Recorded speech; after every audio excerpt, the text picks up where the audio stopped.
Épisode 0. Comment j'ai moi-même changé de peau.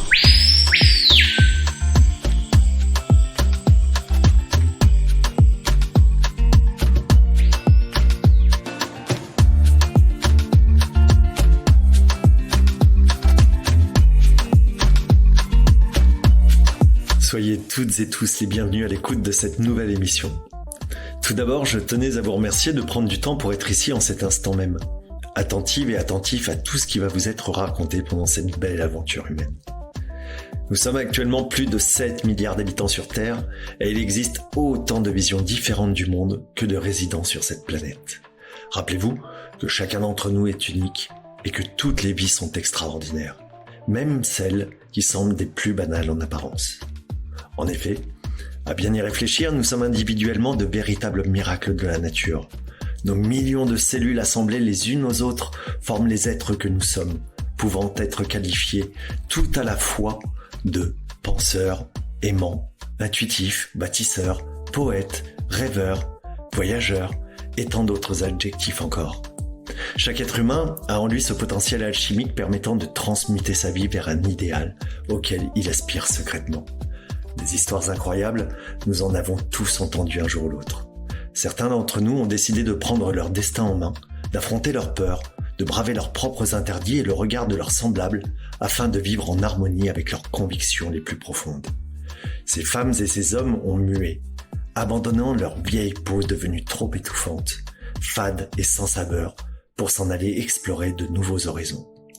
Ils ont changé de paradigme suite à une rencontre inattendue, une révélation spirituelle, un drame personnel, un livre bouleversant, un paysage d'une beauté époustouflante et ont osé devenir qui ils sont au plus profond de leur être. Avec ce podcast, fort de mes nombreuses années d'expérience dans le domaine de l'accompagnement, aussi bien en milieu aquatique que terrestre, je vous propose de me suivre pour partir en voyage, à la rencontre de ces personnalités atypiques. Ils nous conteront leurs récits, ce point de bascule ne permettant plus aucun retour en arrière. En toute pudeur et simplicité, ils se dévoileront, nous offrant ainsi un cadeau précieux. Chaque semaine, un nouveau témoin nous fera partager ses instants de joie, son quotidien heureux, mais aussi ses moments de doute ainsi que les barrières qu'il a dû franchir pour accéder à ce rêve.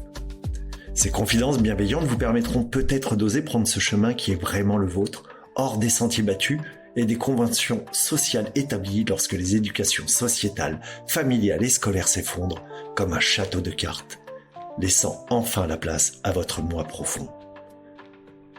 De temps à autre, après un certain nombre d'entrevues, viendra le temps de se poser pour faire un point sur les enseignements que nous aurons reçus des différentes expériences écoulées lors des écoutes. Qu'aurons-nous appris de tous ces humains? Et comment cela pourra-t-il faire sens dans notre propre vie, pour nous aider à franchir de nouvelles étapes au cœur de notre évolution personnelle? Peut-être aurez-vous également envie que nous puissions nous rencontrer au-delà du podcast, dans le monde réel, soit par simple curiosité, ou alors afin que je vous guide dans cette démarche de dépassement de vous-même lors d'un stage en groupe ou d'un accompagnement individualisé. Si vous désirez entrer en contact directement avec moi, mon site internet www.omtani.fr. Omtani, c'est simple, ça s'écrit O-M-T-A-N-I. Eh bien, il vous permet cela. Je me ferai un plaisir d'échanger avec vous. Un jour prochain, ce sera sûrement à votre tour de nous faire partager votre histoire, ici même, dans cette émission.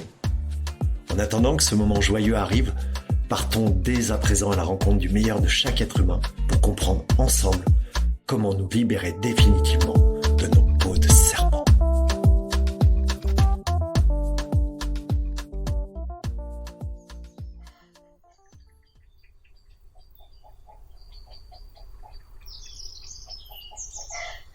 Dans cet épisode 0, il me semble important que je me présente auprès de vous, chères auditrices et auditeurs, afin que vous compreniez comment j'en suis arrivé là et pourquoi j'ai envie de partager avec vous toutes ces histoires de vie incroyables. À la fin de cet épisode, je vous dévoilerai la phrase que je me répète chaque jour comme un mantra et qui me permet de voir le monde avec un autre regard, avec plus de légèreté et de douceur. Mais commençons par le début. Je me nomme Anthony Moreau et certains de mes amis m'ont parfois surnommé Zanko le voyageur. Il a pour signification celui qui montre le chemin et guide les autres. À bien y réfléchir, je pense que ma mission de vie s'incarne avec justesse dans ces 5 lettres de ce surnom. En effet, le voyage a toujours fait partie de mon existence.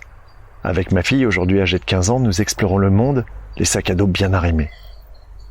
Nous partons à l'aventure sans avoir de programme bien défini à l'avance. Cela laisse la place à l'improvisation, à la découverte de paysages extraordinaires et de personnages atypiques.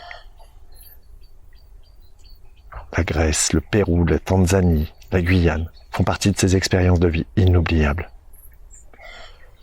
Dès que je peux, ce que j'aime aussi, c'est me laisser porter par le courant d'une rivière en nageant, ou de m'immerger au sein d'une forêt près de chez moi.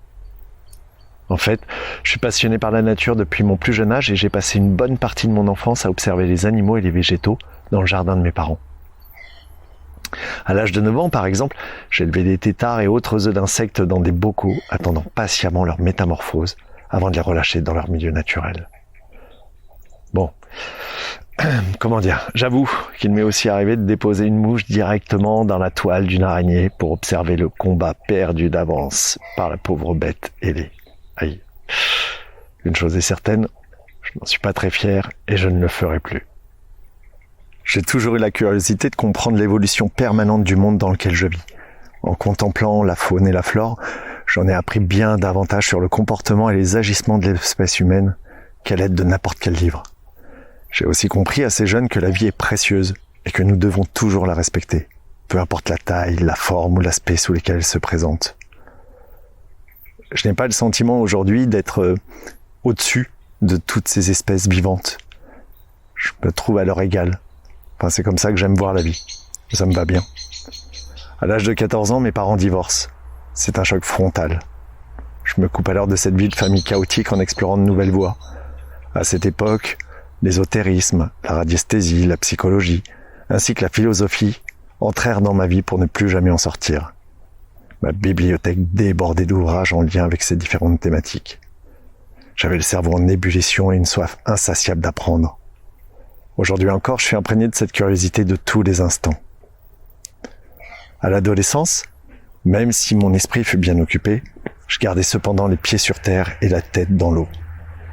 Ce qui me permit de rester ancré dans mon corps et ses multiples sensations. En effet, j'étudiais alors en sport-études natation, m'entraînant 2 fois par jour. Je nageais pendant des centaines et des centaines de longueurs de bassin, parcourant jusqu'à 30 km par semaine dans l'eau chlorée des piscines à regarder inlassablement les mêmes petits carreaux défiler les uns après les autres. Seul avec moi-même pendant l'effort, c'était à cette période que j'ai appris à connaître le fonctionnement de mon propre corps, en profondeur. Il fallait que je sois à son écoute lorsque la douleur se manifestait, sans cesser pour autant de m'entraîner, dépassant ainsi mes propres limites afin de progresser toujours et encore. Il m'est arrivé d'avoir le regard embué de larmes, coulant dans mes lunettes de natation. D'ailleurs, je n'en garde pas que des bons souvenirs. À cette même période, j'ai pris conscience que bien souvent, nous nous auto-limitons en dressant des barrières psychologiques que nous croyons infranchissables. Aujourd'hui, je pense qu'il ne tient qu'à chacun d'entre nous d'oser dépasser les frontières pour s'en affranchir. Plus tard, après un baccalauréat option physique-chimie en poche, j'approfondissais mes connaissances du milieu aquatique en passant mon brevet d'état d'éducateur sportif en natation. Un long terme pour désigner le diplôme de maître nageur qui me permit d'allier ma passion de l'eau à la transmission de mon savoir. L'année de mes 30 ans fut bouleversante. Ma fille mit la 20 au monde, changeant définitivement ma vision de la vie ainsi que mes priorités. Ce fut une année placée sous le signe de l'évolution, puisque 4 mois avant sa naissance, je décidai de créer mon entreprise et de lui donner le nom de Thétis. Thétis, c'était le nom d'une déesse des océans. Cette société me permit d'inventer de nombreux concepts aquatiques innovants afin de m'épanouir dans ma vie professionnelle. Un véritable laboratoire, lab, apostrophe, oratoire EAU, à échelle humaine. Prendre le meilleur de ce que pouvait m'apporter mon métier initial pour en créer un nouveau totalement atypique, beaucoup plus en adéquation avec ce que je voulais offrir au public lors de mes activités. Cela fait maintenant 16 ans que ma société existe. Il y a de cela un peu plus de 3 ans, alors que je présentais mes stages d'aquaphobie lors d'un salon professionnel dédié au bien-être, j'ai fait une rencontre qui allait changer ma vie. Tout ce que j'avais mis de côté, en lien avec ma spiritualité, venait de refaire surface en quelques minutes. Il est vrai qu'à 40 ans passés, il était plus facile pour moi d'assumer le fait de ne pas être dans la norme. J'ai donc continué mon exploration en me formant dans des domaines complémentaires pour diversifier mes savoirs et les transmettre au plus grand nombre d'entre vous. La sylvothérapie, la radiesthésie, les stages de survie, le jeu du Tao, les cérémonies du cacao sacré en sont quelques exemples. Désormais, j'ose être celui que je suis vraiment, après avoir enlevé, non sans peine, les couches qui me collaient à la peau en lien avec l'éducation parentale, l'éducation scolaire et l'éducation sociétale. J'ai mué, moi aussi, en me défaisant de ma peau de serpent. Les nouvelles activités professionnelles que je propose maintenant me permettent d'être dans la transmission et le partage avec encore plus de joie et de plaisir. J'utilise des compétences multiples, issues de mes voyages, de mes formations et des rencontres exceptionnelles que je fais dans la vie de tous les jours. En fait, c'est un apprentissage constant. Vous voulez un exemple ? Bien, en voici un. Lorsque j'accompagne des personnes qui ont très peur de l'eau, ou bien d'autres qui souhaitent s'immerger en forêt pour retrouver leur vraie nature, je me considère comme un accompagnateur qui se met au service de plus grand que lui.